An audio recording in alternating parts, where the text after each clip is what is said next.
तर आता या दोन्ही महिन्यांचे मिळून एकूण 3,000 रुपये मे महिन्याच्या मध्यापर्यंत खात्यात जमा होण्याची शक्यता आहे.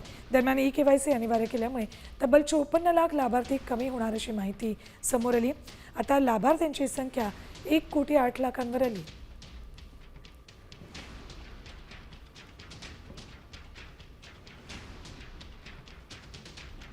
आणि आता वळतो पुढच्या बातमीकडे. राज्यातील लाडक्या बहिणींसाठी आनंदाची बातमी आहे. फेब्रुवारी आणि मार्च महिन्याचा हप्ता एकाच वेळी जमा होणार आहे अशी माहिती सूत्रांनी दिली आहे. लाडक्या बहिणींसाठी अतिशय आनंदाची आणि अतिशय महत्त्वाची बातमी आता आपण पाहत आहोत. पहा, लाडक्या बहिणींचं वितरण थांबलं आहे का? आता लाडक्या बहिणींना पैसे येणार का?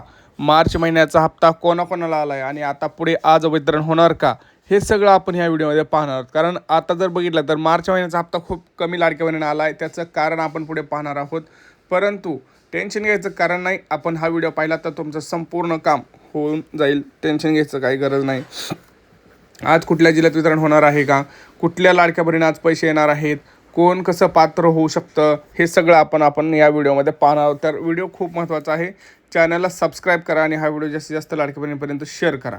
पहा, भरपूर लाडक्या बहिणी आता बाद झाल्या आहेत. तर ज्या लाडक्या बहिणी बाद झाल्या आहेत त्यांच्यासाठी आनंदाची बातमी म्हणजे तुम्ही पुन्हा लाभ घेऊ शकता. त्यासाठी तुम्हाला हा फॉर्म भरून द्यायचा आहे. हा फॉर्मचं नाव आहे बघा, लाडकी बहीण योजनेचा लाभ सुरू करण्याबाबत. आता याच्यामध्ये काय लिहिलेलं आहे तर तुम्ही बघू शकता सिद्ध स्क्रीनवरती. व्हिडिओ थांबवून मी वरील विषयांची विनंतीपूर्वक अर्ज करते की मी तुमचं नाव, तुमचा जिल्हा हे सगळं टाकायचं आहे आणि मी मुख्यमंत्री लाडकी बहीण योजनेअंतर्गत लाभ घेतलेला आहे असं तुमचा अर्जाचा क्रमांक वगैरे टाकायचा आहे. आणि शासनाच्या सुरुवातीच्या काळात योजनेचा लाभ हे सगळं वाचून घ्या तुम्ही, त्यात तुम्हाला समजून जाईल. ह्याच्यामध्ये बेसिकली काय लिहिलेलं आहे मी तुम्हाला सांगतो आहे. तर याच्यामध्ये असं लिहिलं आहे की मी जे काही नियमावली सरकारने लावलेली आहे तर मी या सर्व नियमावलीमध्ये बसत आहे. तर कृपया करून माझा अर्ज तुम्ही पुन्हा पात्र लाभार्थीसाठी मान्य करावा. ही विनंती अर्ज आहे. तुम्ही पुन्हा एकदा लाभ माझा सुरू करावा. कारण झालं काय माहिती आहे का, राज्यातील जवळपास 70 ते 80 लाख लाडक्या बहिणी ई-केवायसी नंतर बाद झालेल्या आहेत. काही लाडक्या बहिणीची कारणं आहेत ती म्हणजे अर्ज पडताळणी, त्यानंतर कोणाकोणाचं उत्पन्न, असे वेगवेगळे कारणं सरकारने तिथं आपल्याला वेबसाईटवर दिलेले आहेत. तर हे कारण पुन्हा लाभ सुरू करण्याबाबतचा त्यासाठीचा हा फॉर्म आहे. तर हा फॉर्म तुम्हाला भरून द्यायचा आहे अंगणवाडीमध्ये किंवा महिला व बालविकास विभागामध्ये. त्यानंतर तुमचं तिथं पुन्हा अर्ज पडताळणी सुरू होऊन प्रॉब्लेम सॉल्व्ह होतील. परंतु कागदपत्र कुठले द्यायचे आहेत? आधार कार्ड, आधार नंबर, लक्षात घ्या आधार नंबर तुमचा तिथं टाकणं गरजेचं आहे. आधार कार्ड, त्याला झेरॉक्स जोडा, ह्या सगळ्या गोष्टी गरजेचं आहे. ई-केवायसी तुम्हाला आता अजून एकदा पुन्हा ई-केवायसी सुरू होणार आहे. होय, ई-केवायसी आता पुन्हा सुरू होणार आहे आणि असं एकनाथ शिंदे यांनी सांगितलेलं आहे, न्यूजमध्ये आलेलं आहे. तर जे काही नियम आहेत त्या नियमात ज्या लाडक्या बहिणी बसत आहेत अशाच लाडक्या बहिणींना हप्ता मार्चचा आलेला आहे असं आपल्याला समजत आहे. तर ज्या बहिणींनी हे कागदपत्र अंगणवाडी सेवकांकडे जमा केलेलं आहे त्यांचाच लाभ आता सुरू राहणार आहे, हे लक्षात ठेवायचं आहे. ज्या लाडक्या बहिणी आता हे करणार नाहीत आणि जे अपात्र झाले त्यांचा लाभ हा कायमचा बंद झालेला आहे. कारण सरकारच्या असं कुठंतरी लक्ष द्यायला की आता ह्याच्यामध्ये काही लाडक्या बहिणी फेकसुद्धा आहेत. ज्या लाडक्या बहिणी नाहीच आहेत, जे पुरुष आहेत, पुरुष मंडळी त्यांचं नाव बदलून हे लाभ घेत आहेत. तर के-वाय-सीच्या आकडेवारीसुद्धा त्यांनी चेक केलं तर के-वाय-सी खूप कमी लाडक्या बहिणींनी झाली. तर ते सुद्धा लाडक्या बहिणीची ज्यांची के-वाय-सी राहिली आहे पुन्हा एकदा सरसकट तुम्हाला मी सांगितलं होतं की भरपूर लाडक्या बहिणी के-वाय-सीच केलेलं नाही पहिल्यापासून आणि त्यांचं नाव तिथे दिसत नव्हतं. त्यामुळं ज्या पहिल्या मला लाडकी बहिणी के-वाय-सी केली त्यांचा हप्ता बंद झाला होता, बरोबर. पुन्हा आपण मध्यंतरी के-वाय-सी सुरू केली परंतु त्यात सुद्धा नाव आलेलं नाही. तर पुन्हा एक के-वाय-सी सुरू करण्याचं काम सरकार लवकरच करत आहे. तर ज्यांची के-वाय-सी राहिली त्यांनी करून घ्यायची. आता परत ज्यावेळेस अजून सुरू झालेलं नाही आहे, सुरू झाली की आपण कळवणारच आहोत. परंतु असं सांगण्यात येत आहे की के-वाय-सी पुन्हा एकदा सुरू होणार आहे आणि ज्या लाडक्या बहिणी नियमात बसतील आणि ई-के-वाय-सी कंप्लीट असेल अशाच लाडक्या बहिणींना आता इथून पुढे हप्ता मिळणार आहे अशी टोकाचा भूमिकासुद्धा आपण म्हणू शकतो इथं घेतलेला आहे सरकारनं.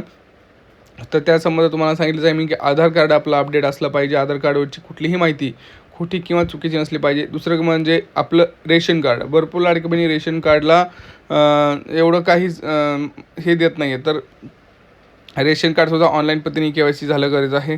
दुसरं म्हणजे पॅन कार्ड. आपलं पॅन कार्ड व्यवस्थित आहे का?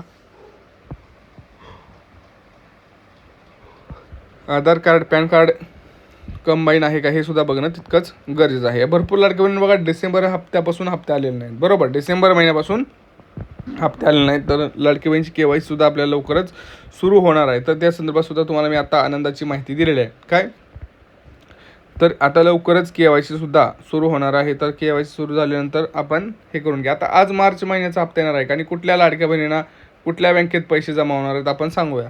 पहा, आपण जर बघितलं तर राज्यामध्ये आता गेल्या मागच्या 2 ते 3 दिवसामध्ये वितरणाला सुरुवात झाली, बरोबर. मार्च महिन्याचा हप्ता 1500 रुपये भरपूर लाडक्या बहिणींच्या खात्यात जमा झाला. टप्प्याटप्प्याने जमा झाला. प्रत्येक जिल्ह्यात दर दिवशी वितरण सुरू झालं. कधी 40 लाख बहिणी, कधी 50 लाख बहिणी, कधी 60 लाख बहिणी, असं टप्प्याटप्प्याने वितरण सुरू होत गेलं. आणि ह्यावेळेस जर आपण बघितलं तर असं GR सुद्धा काय आला नाही आणि डायरेक्ट पैसे वितरणाला सुरुवात झाली आहे. जरवेळेस असं होत नाही. जरवेळेस पहिल्यांदा GR येतो त्याच्यामध्ये किती मानधन ते लाडक्या बहिणीसाठी मंजूर झालेलं आहे त्यात दिलेलं असतं, जसं की 400 कोटी 500 कोटी हे आपल्याला GRमध्ये व्यवस्थित दरवेळेस आपण पाहत असतो. परंतु ह्यावेळेस असं काही GR आला नाही आणि डायरेक्ट वितरणाला सुरुवात झाली होती. त्यामुळं नेमकं किती लाडक्या बहिणी अपात्र ठरतील हे मला वाटतं सरकारला सुद्धा अंदाज आला नसेल. तर आता वितरण आज होणार का? तर आज वितरण होऊ शकतं. कुठं होऊ शकतं? जर ज्या लाडक्या बहिणींच्या KYC कंप्लीट झालेले असेल आणि ते अर्ज पडताळणीमध्ये पात्र झालेले असतील पुन्हा एकदा, तर अशा लाडक्या बहिणींचं वितरण हे आज होऊ शकतं. मग ते तुम्हाला कुठल्या जिल्ह्यापासून सुरुवात होऊ शकतं आणि कुठल्या बँकेत पैसे येऊ शकतात आणि किती रुपये मिळू शकतात हे सुद्धा खूप महत्त्वाचे प्रश्न आहेत. लोक काय करतात, फक्त व्हिडिओ पटापटा बघायचे नादात मधला व्हिडिओ सगळा स्किप करतात आणि मग त्यांना कुठलीही प्रकारची माहिती तिथं मिळत नाही. तर सगळ्यात महत्त्वाचं गोष्ट म्हणजे सर्व जिल्ह्यांमध्ये वाटप होऊ शकतं. असं काही नाही की ह्या 10 जिल्ह्यात आणि ह्या 15 जिल्ह्यात. जितक्या शक्य होईल तितक्या सर्व जिल्ह्यांमध्ये वाटप होणार आहे. दुसरी गोष्ट, सरसकट सर्व बँकेमध्ये पैसेसुद्धा येणार आहेत. कारण आता जर आपण बघितलं तर आता बँकेकडे कामं कमी आलेली आहेत. आता मार्च एप्रिल झालेला आहे. मार्च एप्रिलमध्ये त्यांना टार्गेट्स असतात, बरोबर. तर आता सरसकट सगळ्या बँकांना ट्रान्झॅक्शन करायला काही प्रॉब्लेम नाहीत. त्यामुळे सर्व बँकेत पैसे देईल. परंतु आता तुमचं नाव हे तिथं पात्र आहे का अपात्र आहे कसं कळणार आपल्याला? तर तुम्हाला तुमचं नाव चेक करावं लागेल. तुम्हाला अंगणवाडीमध्ये जाऊन तुम्हाला तुमचं महिला व बालविकास विभागामध्ये जाऊन तुम्हाला चौकशी करावी लागेल की माझ्या नावाचं झालं आहे काय, नेमकं माझं नाव का नाही आहे यादीत, किंवा मला पैसे आले का नाहीत हे तुम्हाला चौकशी करावी लागणार आहे. तर ह्या सगळ्या गोष्टींची माहिती तुमच्यापर्यंत असणं खूप गरजेचं आहे. त्यामुळं हा व्हिडिओ एक तर तुम्हाला काय करायचं आहे, जास्तीत जास्त लाडक्या बहिणींना शेअर करायचा, व्हॉट्सअप ग्रुपला शेअर करायचं आणि सगळ्यांनी कमेंट्स करायचे की कोणाकोणाला मार्च महिन्याचा हप्ता आलेला आहे, कोणाला कधी आला आहे, KYC झाली आहे का तुमची, तुमचा जिल्हा कोणता आहे, आणि सगळ्यात महत्त्वाचं KYC करताना तुम्हाला काही प्रॉब्लेम आलेत का, आणि त्यानंतर तुमचा अर्ज पडताळणी तुम्ही केली होती का, तुम्ही जो आपण फॉर्म दाखवला तो फॉर्म भरून दिला होता का. ह्या सगळ्या गोष्टी तुम्ही कमेंट्समध्ये सांगा. कारण काय, जोपर्यंत तुम्ही बोलणार नाही तोपर्यंत सरकारपर्यंत कुठल्याही प्रकारची माहिती ह्या आपण पोहोचू शकत नाही आणि तुमच्यासाठी सुद्धा आपण जास्त काही त्यामध्ये हेल्प करू शकत नाही जोपर्यंत तुमचीच माहिती येत नाही. त्यामुळे व्हिडिओ शेअर करा, चॅनलला सबस्क्राईब करा. भेटूया पुढच्या व्हिडिओमध्ये. तोपर्यंत जय महाराष्ट्र.